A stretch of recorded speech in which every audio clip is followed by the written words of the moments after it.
అలాగే ఇంకెవరైనా పనికిరాని మాటలు మాట్లాడుతున్నప్పుడు వారిని ఎదిరించాలి. సంఘంలో ఉండే కుళ్ళుని ఎదిరించని వాడు ముక్త స్థితిలో లేనివాడు. నాకెందుకులే, వాడు ఎలా ఉంటే నాకేమనుకుంటే అది ముక్త స్థితి యొక్క లక్షణం కాదు. తనకు తానుగా ముక్తి పొందవచ్చు కాక, కానీ మరి పరిముక్తి లేదు వాడికి, మహాపరిముక్తి అంతకన్నా లేదు. మరి పరిముక్తి మహాపరిముక్తి పొందే వరకు జన్మలు తీసుకుంటూనే ఉంటాడు. కనుక సంఘంలోని కుళ్ళుని ఎదిరించాలి. ఎవరైనా పనికి రాకుండా మాట్లాడితే ఎందుకలా మాట్లాడుతున్నావు, నోరు మూసుకుని కూర్చో, మౌనంగా ఉండు, ధ్యానంలో ఉండు అని చెప్పాలి. పనికిరాని పనులు చేస్తుంటే, మాంసం తింటుంటే మాంసం తినవద్దు, శాకాహారం తిను అని చెప్పాలి. చెప్పడం మన వంతు, వాడు చేస్తాడో చేయడో అది వారి యొక్క కర్మ, కానీ మనం చెప్పకపోతే అది మన కర్మ అవుతుంది. కనుక ఎప్పుడు కూడాను సత్యపు మాటలు మాట్లాడేవాడే ముక్త స్థితిలో ఉండేవాడు.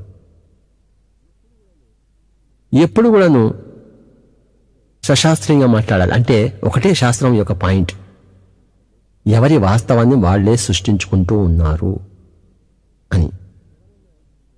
ఎవరైనా ఏదైనా సహాయం కోరితే మనం ఎలాంటి సహాయం ఇవ్వాలి? వారిని నెత్తిని పెట్టుకోకూడదు, వారి యొక్క మరి హోంవర్క్ మనం చేయకూడదు. వారి హోంవర్క్ వాళ్ళు చేసుకునేలా మనం సరైన సూచనలు ఇవ్వాలి. వాళ్ళ కాళ్ళ మీద వాళ్ళు నిలబడేలా మనం సరైన సూచనలు ఇవ్వాలి. అంతేకాని వాడిని నెత్తి మీద పెట్టుకోకూడదు. అది పనికిరాని మంచితనం, అది సాత్విక గుణ దోషం. తమో గుణము అంటే బద్ధకం ఉన్నవాడు, బంధస్థితిలో ఉన్నవాడు. ఎప్పుడు మనకి బద్ధకం ఉండకూడదు. చకచకా లేవాలి, చకచకా మాట్లాడాలి, చకచకా పనులు చేసుకోవాలి. ఇదే తమో గుణ దోషం నుంచి ముక్తి పొందినవాడు. అలాగే రజోగుణ దోషం అంటే అహంకారం, నేనే గొప్పవాడిని, నా మాటే అందరూ వినాలి. ఇది రజోగుణం అన్నమాట. నేను చెప్పినట్లే అందరూ వినాలి. ఇలా ఉన్నవాడు హతుడై ఉన్నవాడు, బంధంలో ఉన్నవాడు, ముక్తుడు కాదు కదా. ఎవరి ఇష్టాలు వాళ్ళవి. తల్లిదండ్రులు తమ పిల్లల మీద తమ ఇష్టాలను రుద్దేటప్పుడు వాడు చక్కటి బంధస్థితిలో ఉన్నవారే కానీ ముక్త స్థితిలో లేనట్టు. అడ్డాలలో ఉన్నప్పుడు బిడ్డడు కానీ గడ్డాలు వచ్చినప్పుడు బిడ్డడు కాదు. కనుక ఎవరిని వారి ఇష్టాలపై వదిలేయడమే ముక్త స్థితి. నా ఇష్ట ప్రకారం అందరూ మాట్లాడాలి, అందరూ వినాలి, అందరూ జీవించాలి అంటే అది రజోగుణం యొక్క లక్షణం, అది రజోగుణ దోషం. ఇకపోతే సాత్విక గుణదోషం అంటే మనం జాలిపడి వారు చేయవలసిన పనులను వారికి బదులు మనం చేస్తుంటాం. ఇది సాత్విక గుణదోషం. లేకపోతే వాళ్ళు ఏదైనా చెడు పనులు చేస్తుంటే ఎదిరించకుండా ఉంటాం, మనకెందుకులే అని చెప్పేసి. ఇవన్నీ కూడా సాత్విక గుణదోషాలు. ఈ సాత్విక గుణదోషాల నుంచి కూడా దూరం కావాలి. ఎప్పుడు కూడా ఎదిరించాలి, జ్ఞానబోధ చేయాలి, సక్రమ మార్గం చూపిస్తూ ఉండాలి. మన తలకాయ పోయినా సరే, మన ప్రాణ నష్టం జరిగినా సరే, మనకి సంఘంలో అవమానం, తలకందులు, చిన్న చూపు దొరికినా సరే. కనుక తమోగుణ దోషం నుంచి, లేజినెస్ నుంచి, లెథార్జీ నుంచి మనం దూరం కావాలి.